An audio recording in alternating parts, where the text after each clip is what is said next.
Hello, everyone, and welcome to Situ's Beyond Booking webinar, Mind the Gap, Generational Shifts Shaping Business Travel. I'm Jessica, Situ's Marketing Engagement Manager, and it's great to have you with us. If you're new to us, Situ is a global agency specialising in serviced accommodation and extended stays for business travellers.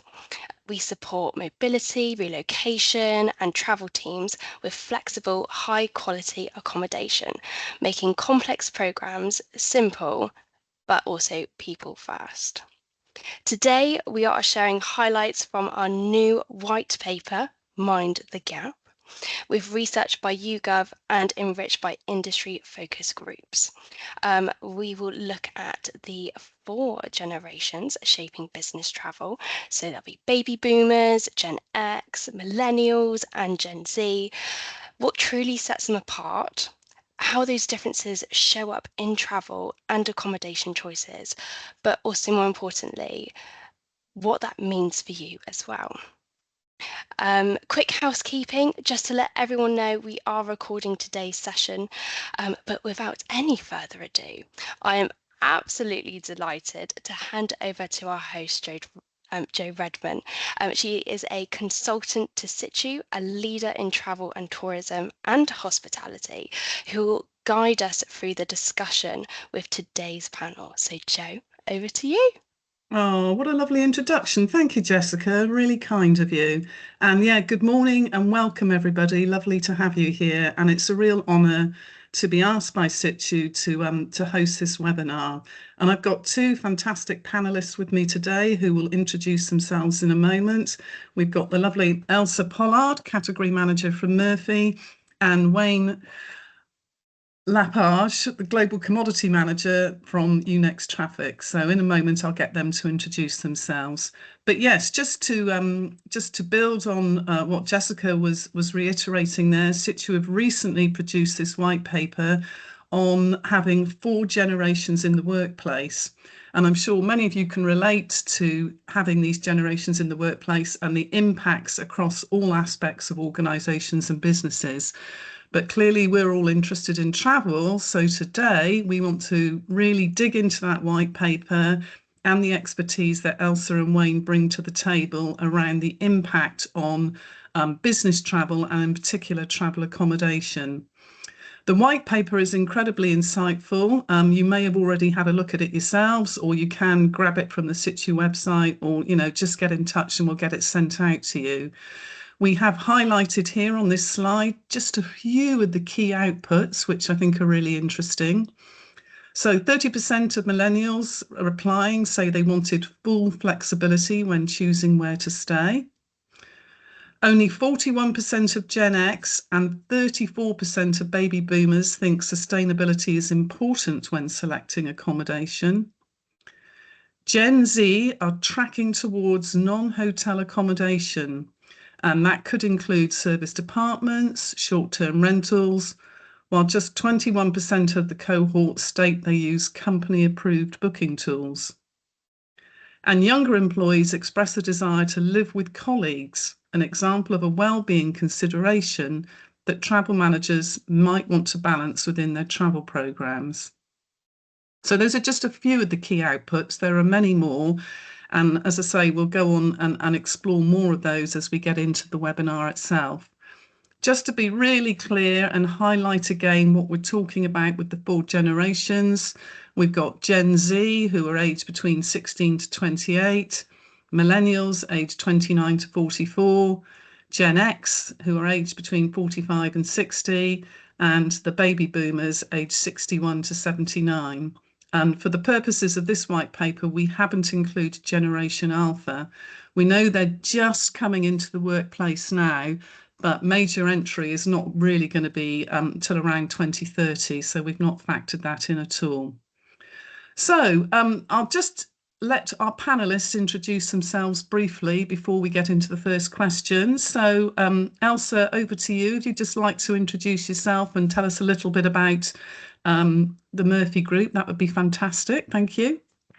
Thank you, Jo. So I'm Elsa Pollard and I'm a category manager at Murphy Group, which is a UK-owned family-run business that specialises in construction and civil engineering.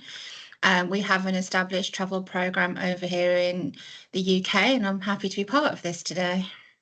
Lovely, thank you. And Wayne, over to you. If you could introduce yourself and tell us a little bit about your organisation. Thank you, Jo. Can I just start with saying congratulations on pronouncing my surname correctly? Excellent work. Yeah, I'm Wayne. I'm from Unix Traffic, the company that not many people have heard of. We are an intelligent traffic solutions company, global company that carved out of Siemens ITS and Mobility about 4 years ago. So when I'm wandering around at trade fairs, I tend to start with, we used to be Siemens, we're now Unix. A global program. I have responsibility for travel expense and corporate payments. Like Elsa, very pleased to be invited to take part in this one today. Fabulous, thank you both. And just to reiterate, the white paper that Situ produced and wrote was pulled together based on research from surveys sent out via YouGov, so lots of independent travellers fed into that. And we also had quite a few industry experts, including Elsa and Wayne, who fed into the white paper as well. So all sorts of interesting insights came in to help us produce that information. So without further ado, let's get going and really start having a dig into the white paper and your thinking, Elsa and Wayne, on some of the things that have come out of it. So clearly, as organisations, you have both got, the 4 generations in the workforce, and it's causing, various impacts for you. In particular, what are you noticing in terms of impacts on your accommodation programmes? Can I come to you first, Elsa, on that? Of course. So I think for me, it's booking trends and it's also customer service. So I'll get round to what I mean about that in a second. So sure. With Murphy's, we have a workforce that spans from 16 to 85. So we pretty much have every generation in between. We have operational staff and we have office-based staff as well, all travelling. So for us, it's about trying to get a right balance of who wants what. And I think the only way we do that with our travel program is by understanding our travellers. So baby boomers at the peak of their careers, and they've probably been in the industry quite a long time. They are happy to have accommodation that is clean, comfortable, it's within a specific area of their work job, and that they can just get a nice hot cooked meal of an evening. And then down the other end of the scale, we have our newies who are looking for more well-being. They're looking for potentially something to do.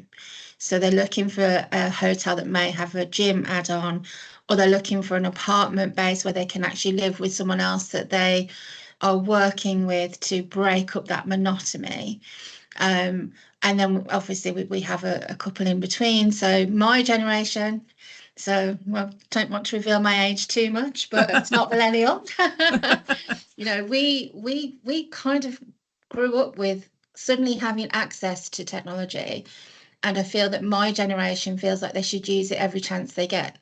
So we're not happy when we're told this is where you're going to stay. We're going to research the life out of it and tell you where we want to be. Right. And I think that's probably the challenge. And I think in the travel world, everyone goes, oh, Skyscanner. Oh, we can look on booking.com and we can get it for 30 pence cheaper. Yeah. And I think that's just because we were given access to all this information a long time ago that we like to use it and we like to stamp that through. So when we're putting our travel program together, we try and get a varied range of accommodation that sits within the budgetary constraints. It's not the easiest, but it's about understanding your workforce. Yeah, brilliant. Okay. And so any particular adjustments you've made to support all that wide range of requirements? You've talked about having a range of accommodation, but anything else you've done, Elsa, at the Murphy Group to tweak or accommodate that diversity in terms of requirements? I think for us, it's happened quite naturally over the years. So it's not a specific pinpoint. We didn't one day go, oh, we're going to add this to the programme. What we have done is we've kind of been led by our own feedback. And unfortunately, I have been in Murphy's for 25 years, so I have seen a very generational shift. And when Right. we started on accommodation, I always remember someone saying to me, oh, you know, you don't need a place with a gym, you don't need a place with a bar, you just need a place with a bed, a travel lodge will do, you know. Yeah, So interesting. Yeah. yeah, and as time's gone on, now we're saying, actually, is that hotel got a gym available in there? Can we put it into the fact that, you know, when we're running our RFIs now, we're not saying we want it in just in this location. In our RFIs, we're saying what value added does the hotel have? What location is it in? Can you go for a walk of an evening? Is it safe? So it's more like the front end, the RFIs, where we're really pushing for information to include hotels into the travel program that can bring a little bit more. Yeah.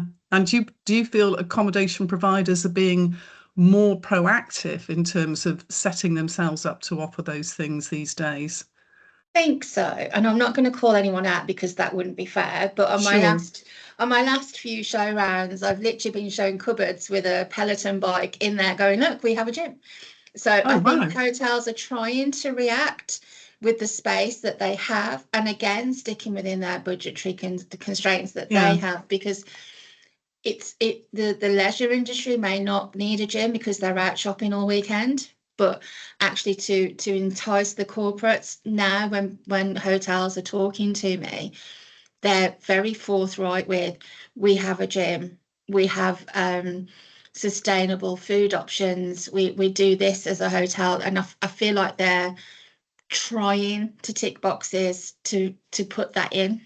Right. Okay. Which obviously is very helpful when Yeah. looking at your younger generations, your Gen Zs and your millennials, who are perhaps Yeah. demanding that type of accommodation more, or access to those kind of Yeah. My facilities. only reservation with this, Joe, is Yeah. where does it stop? Oh, So good point.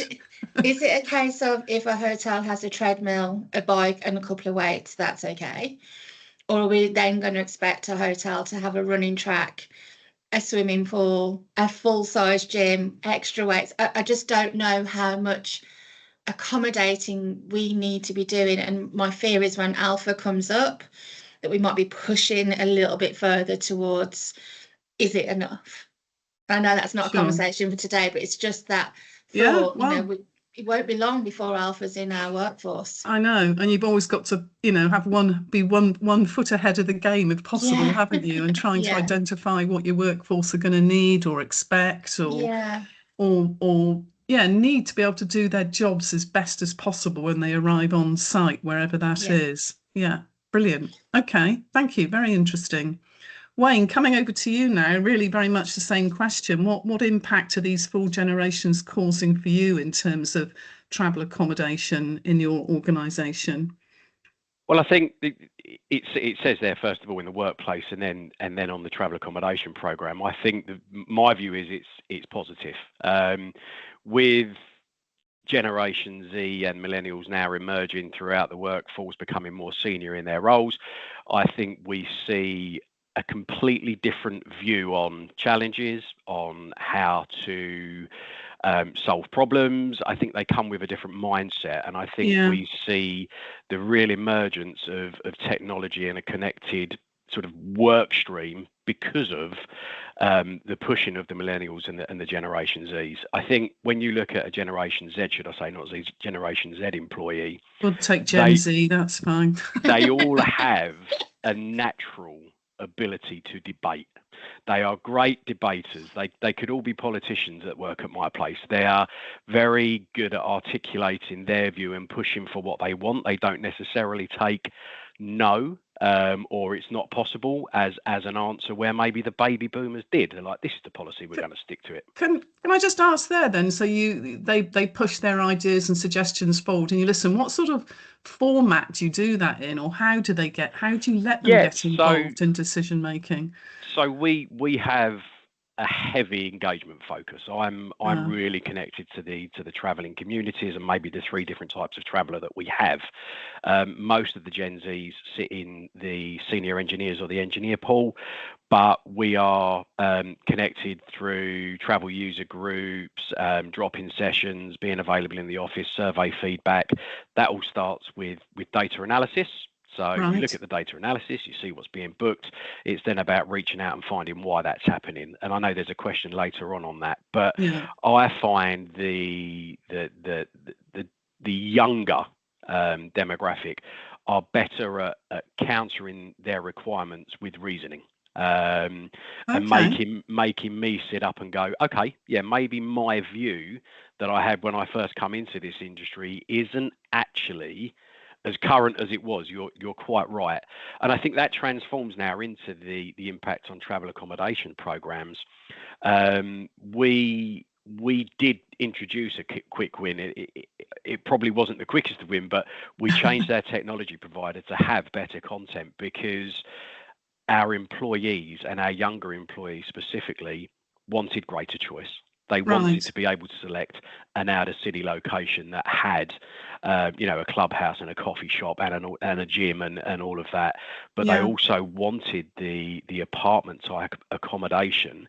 So we had to change and I won't name it, but we had to change our provider to deliver that.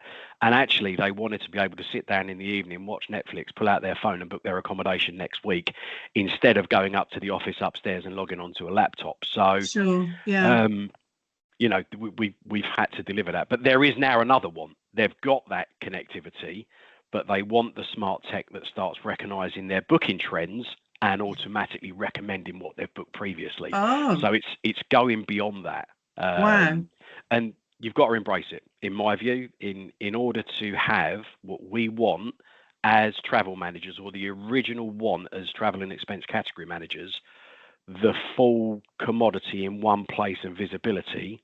You have to embrace their wishes and start modernizing the program and bringing in the requirements that they need. That's how you get compliance, that's how you get visibility, and that's how you have a connected, delivered travel program. Brilliant. So a very engaging community. But I'm just wondering, so you've got Gen Z and the millennials sort of helping you shape your program going forward. How are your Gen X's and your baby boomers responding to those changes that are coming in, or reacting to those changes that are coming in?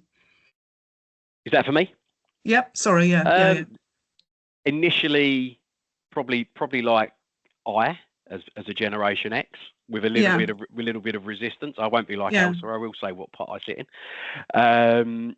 With a little bit of resistance, but I think it's a positive effect. I think that we now see the benefits of the accommodation choices that they're having and wanting to tag on some leisure on the end of their business trip, and maybe having the family join you as opposed to driving sort of 7 hours to get back from up north to see your family. And I think it's being embraced. I think we are very lucky to be a technology first company. So the tech first approach that the younger demographic bring is naturally adopted by our Gen X, and it's a positive thing. But I think you've got the baby boomers who will always keep the latter two generations in play at the moment and say, well, no, that's not physically possible because it contradicts policy for this reason, and this is why we do it how we've always done it.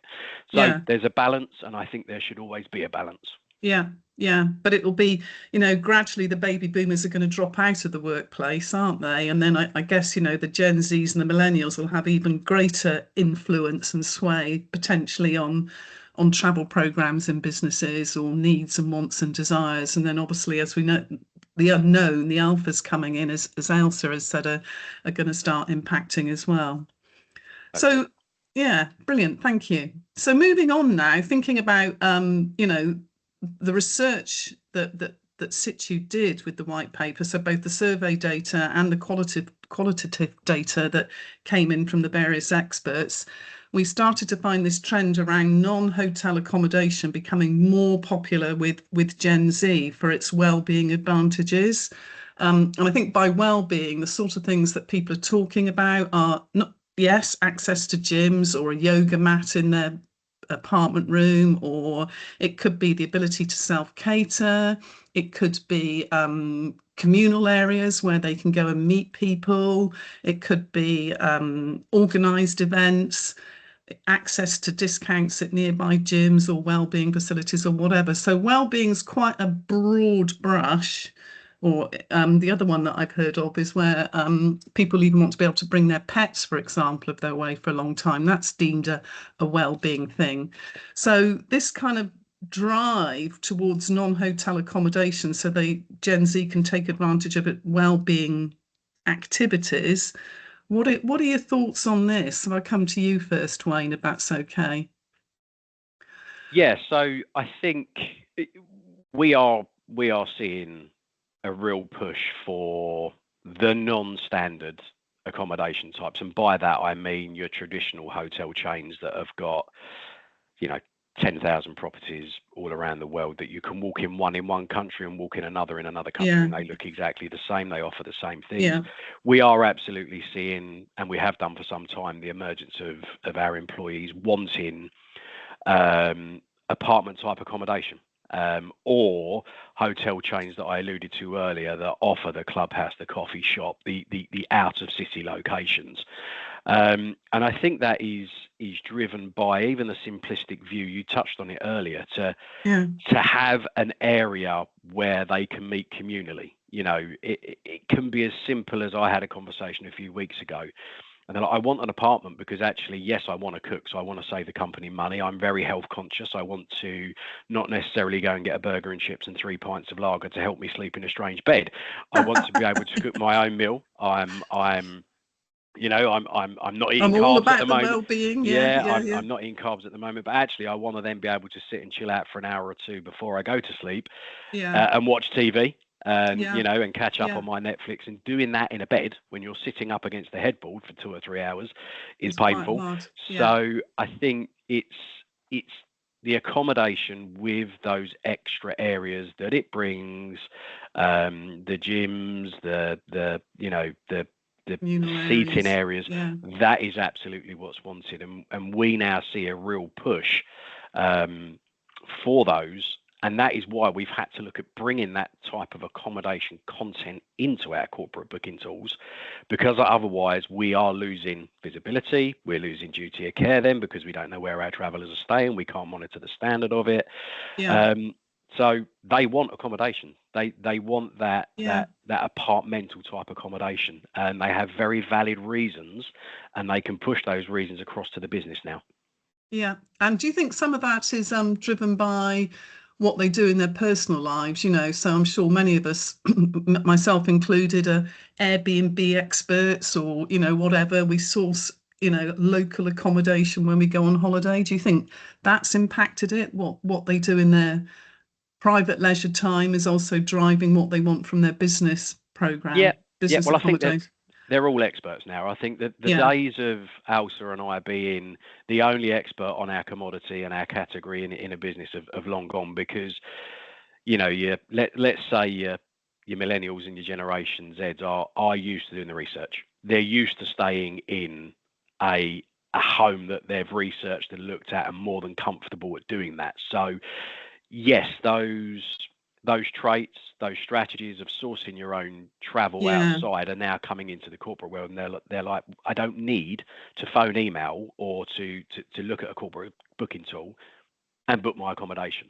I'm actually very well versed in going into booking.com, which is the buzzword, or Airbnb, whatever, and looking for what I want. I know what I want. But then it goes beyond that, Joe. What they actually want is the technology, and I touched on this earlier, to say your last 10 trips you stayed in an apartment that had X, Y, and Z, and they want now to have those recommendations at the top of their list, not just a Unix traffic preferred hotel because we have a Unix rate at this hotel.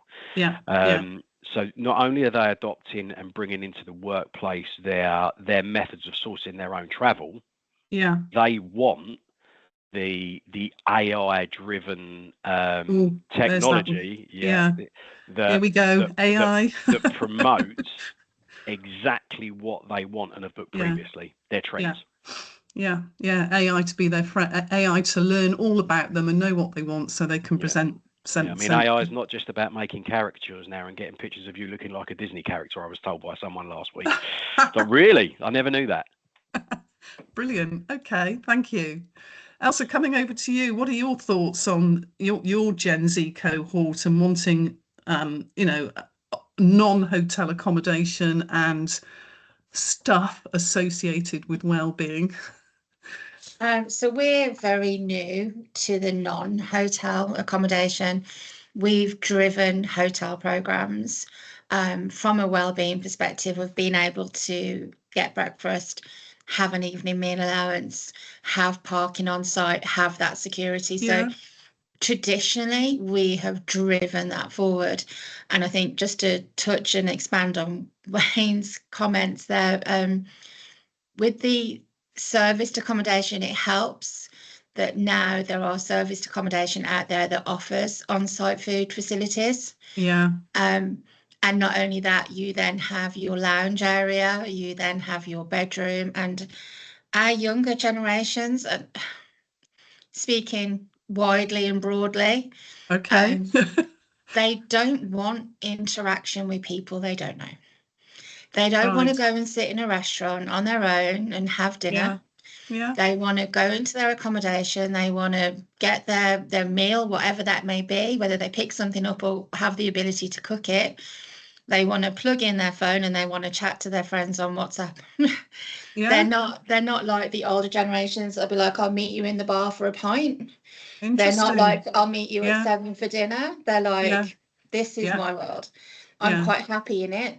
I Yeah. have an older teenager that's more than happy to retreat to their own space I love and that not word, come down. retreat. Retreat, yeah. Hide, And retreat. Yeah. the newer generations, because they are driven by technology, Yeah. they interact via technology. They don't want to suddenly be forced into situations. They don't want to go for dinner with a 52-year-old man they've been working with all day. They don't want to necessarily they don't drink potentially anymore, Yeah. Yeah. like people used to. So that social element, but what they're still looking for their gyms and to do their own thing, Yeah. or to potentially live with one another that's of the same mindset. So that's what we're finding. Yeah. And it's how we go on that journey to adjust. But we're just Yeah. starting that now. So I don't have too much to add to that point.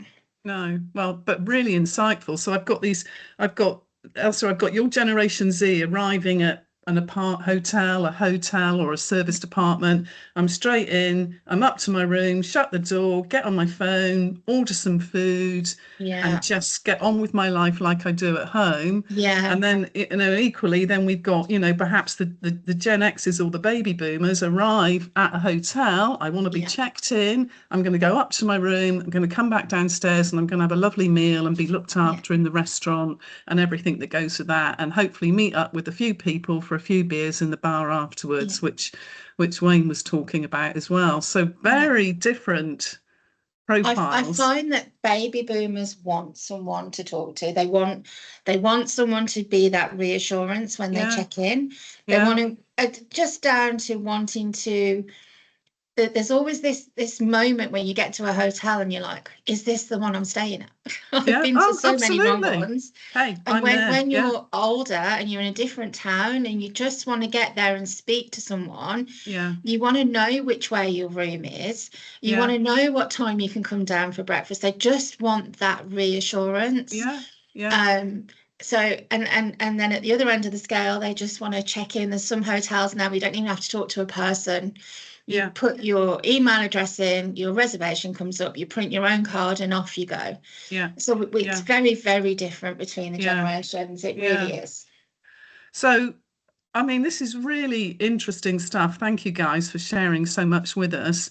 And I'm like, now I've got you two. You're like, you're jugglers, you're balancing, aren't you? You've got these different generations in the workforce. You've got your policies, procedures of your organisation, your due diligence.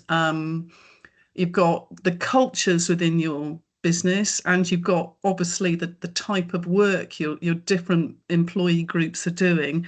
How on earth do you go about balancing those priorities and the generational split? So, balancing budget, location, company culture, ESG priorities such as due diligence.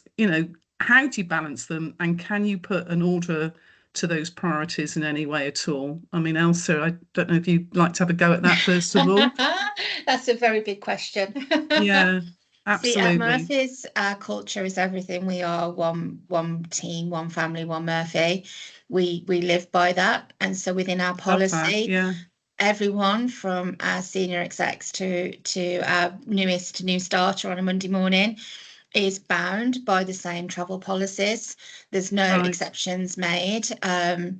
So we start off on a very good foot. So that Yeah, underpins our One Murphy values. Our core values is that we're in it together. love And it. together we Love will it. Yeah, just succeed. yeah, yeah, So that knowing that we have that underpins our policy. And right. that as a travel manager, that gives me kind of like the edge to fight anyone that's kind of arguing with me over policy. And people Yeah, do. People don't like the budgets and they don't like the constraints. But I think responsibly, when you are running a travel program, you have to understand your strategic drivers. You have to understand the strategy of the business. And then when you understand that, then you understand why there's a budgetary, monetary constriction. yeah, And that's when you can drive that, because you understand why. And anyone that comes to you to question it, you've got that reasoning. So for us, and probably for Wayne as well, budgets always come first. We have programs that we have to run to on time and in budget. yeah, It's of not course. always easy. It really isn't. And you've got certain times of the year. I mean, you try and get a hotel in London this weekend and see how much that's going to set you back because of the time of year. So we have to Yeah, take that into account. We are striving for sustainability. Every business in the UK has its own goals. Travel's just a little bit harder to go by at the moment because everyone has their own carbon calculators and everyone's looking at different ways. So until the industry settles on a robust sustainability reporting, yeah, we would love to drive it, and we drive as much as we can, but we of can only course. drive so much. So at the moment, yes, it's a priority, but it's not our number one. Yeah, So the okay. health and well-being of our employees is first.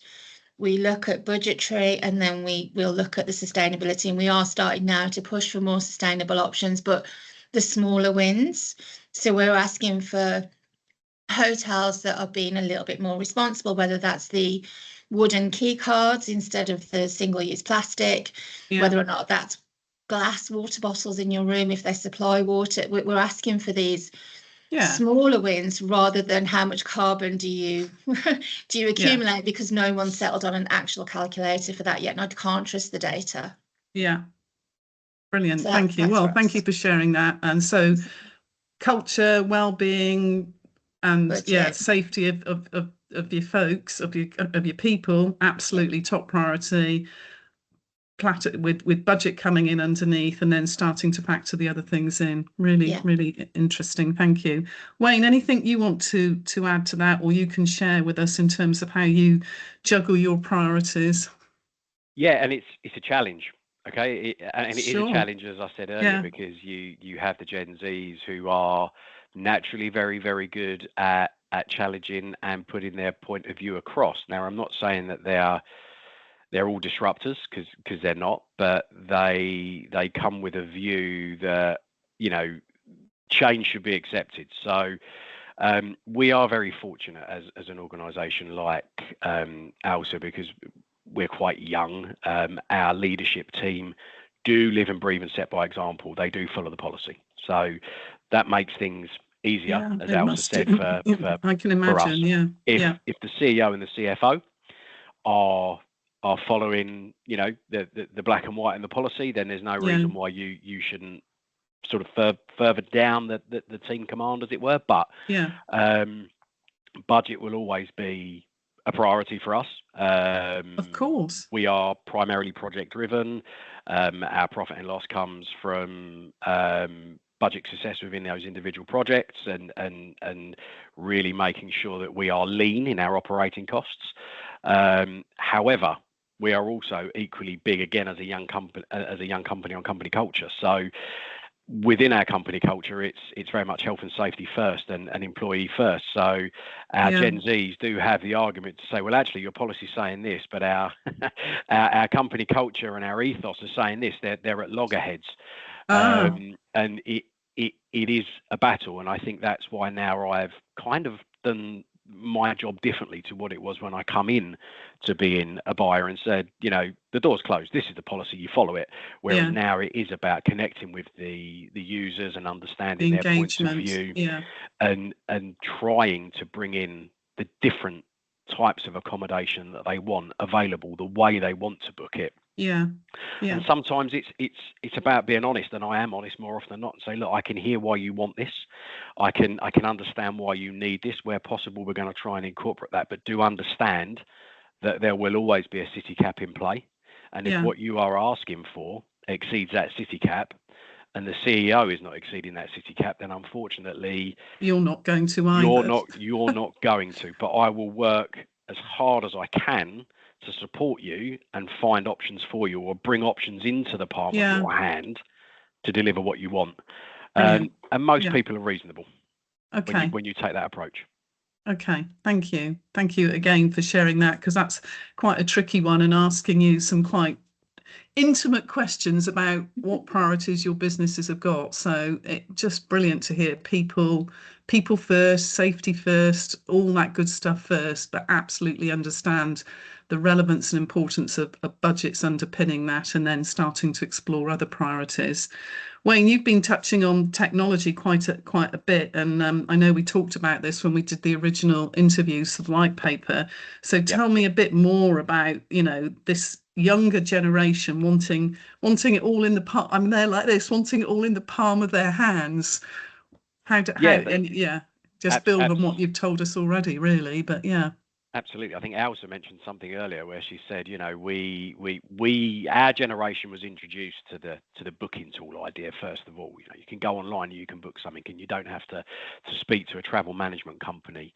You don't even have to email them now. You can do it at your desktop. We've shifted now. Logging onto your desktop is something that my dad used to do. These guys, they want it in the palm of their hand, and what they want to be able to do is go into an app, and as I said earlier, have that recommendation that states, I can see you're staying in Manchester. Last time you stayed here. However, here's an alternative to that has the same options. It comes with a great gym. And there is technology out there, and we're constantly being pushed to bring in that third-party tech that plugs into the online booking tool and the apps that consolidates all of that. Here's your previous requirements. Here's what's available, and this is what we recommend you book. They want to be able to do it at 8:30 at night when they're watching Traitors. They don't want to have to sit at the dining room table and log on to their laptops. Absolutely not. And actually what they want is the freedom to choose what they want, and not be not be restricted by policy.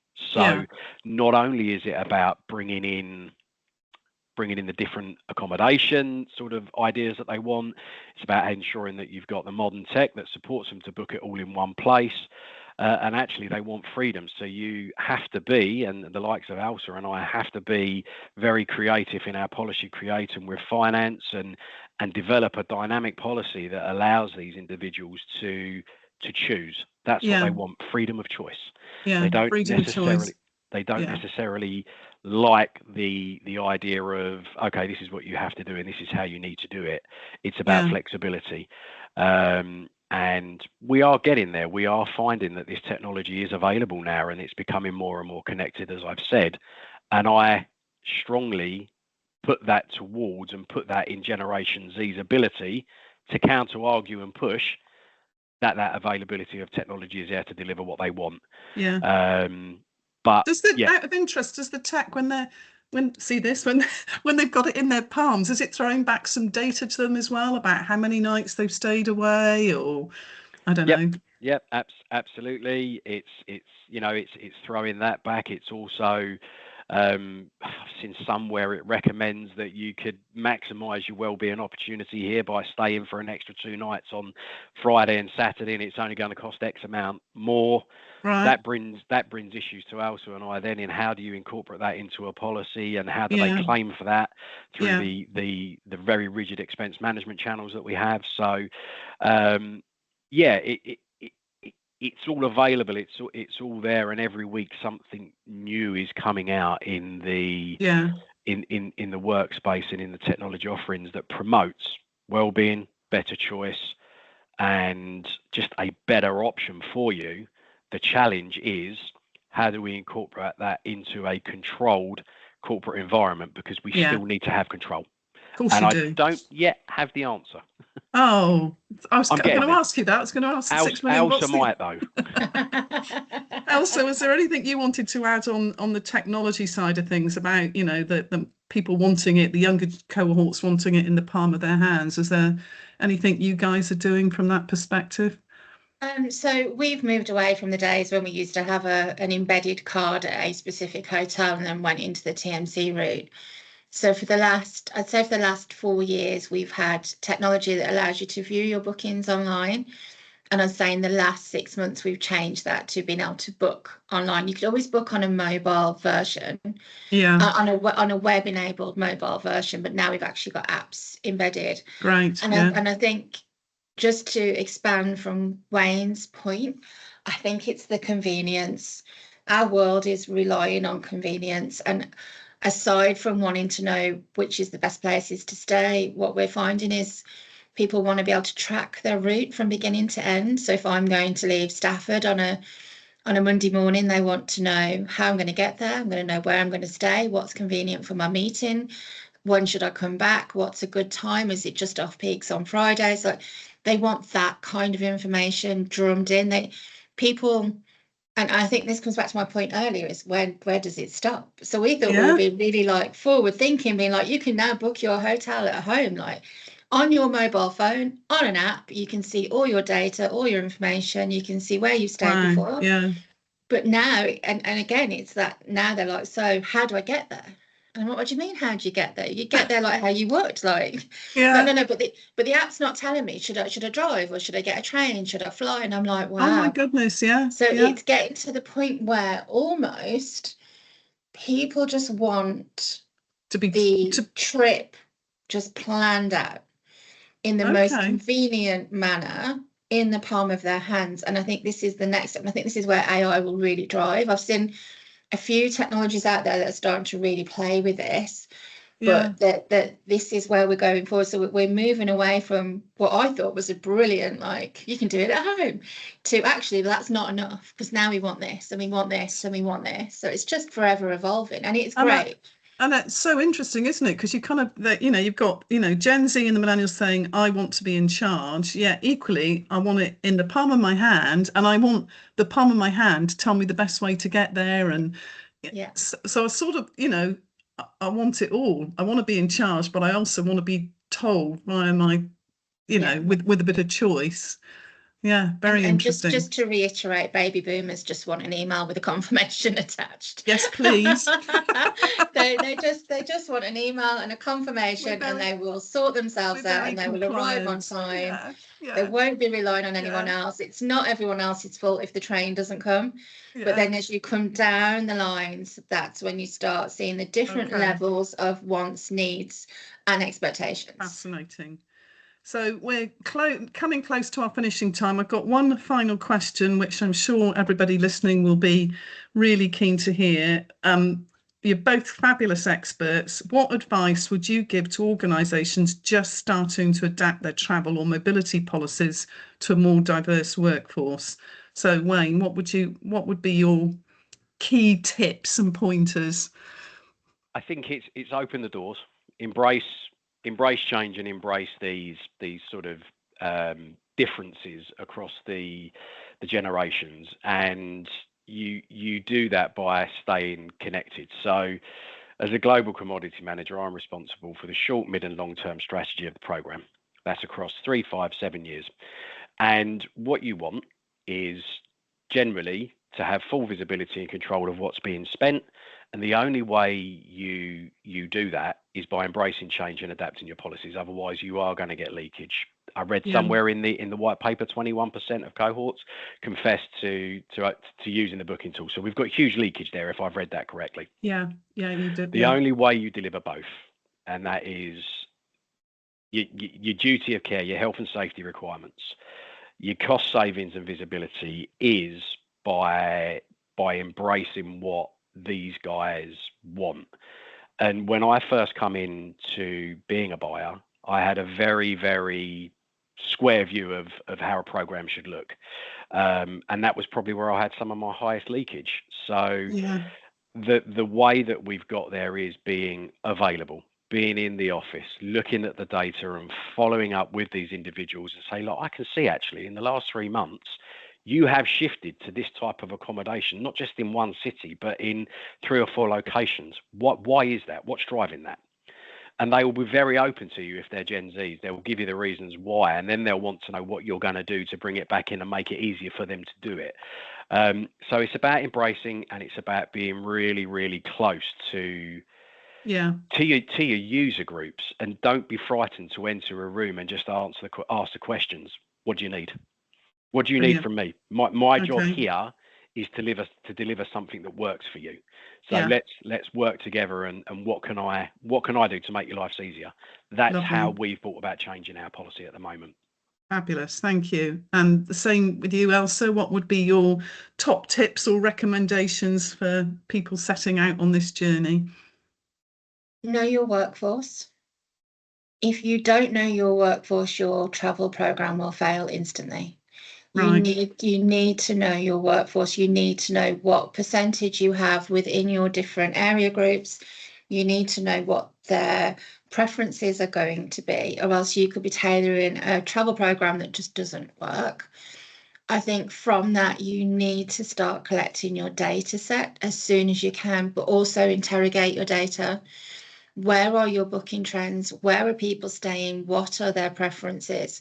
You need to be able to do this, and your travel policy needs to be adaptable. I'm not saying you have to change it every month, but if you are, but if you are a startup, I would say find some people in your industry already that are travel buyers within that, and it has to be within your industry, because if I was to go to a law firm and ask them for their travel policy and try and mirror that in my industry, it's not going to work. So find there's a brilliant connection and network of buyers out there through the ITM, through the BTS, through everywhere. You can find connections.